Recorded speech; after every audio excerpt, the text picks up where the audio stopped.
রহমতুল্লাহি ওয়া বারাকাতুহু।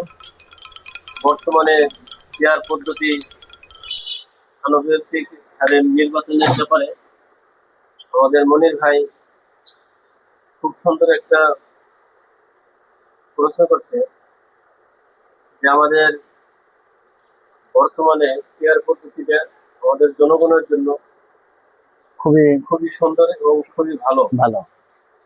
কিন্তু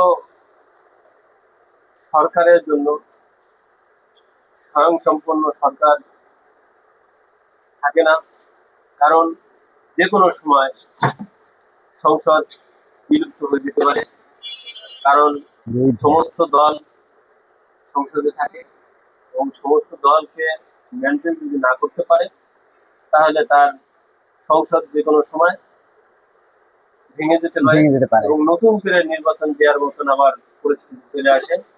এই হলো পেয়ার পদ্ধতিতে সমস্যা। আর পেয়ার পদ্ধতিতে কয়েকটা উপকার আছে।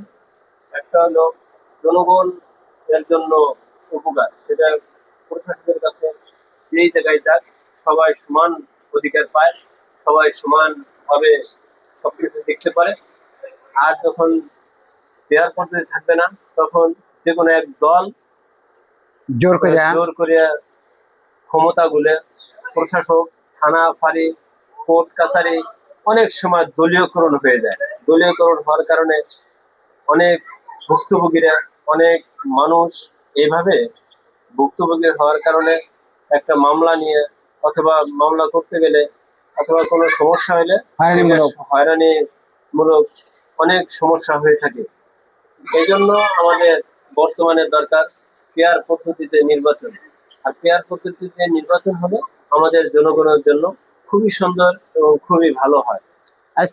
ফুলটুতে বাজার থেকে যে আমাদের জুয়েল ভাই যে কথাগুলো বলছে, কথাগুলো আসলে গুরুত্বপূর্ণ কথা, কি ভাই ঠিক না? ঠিক।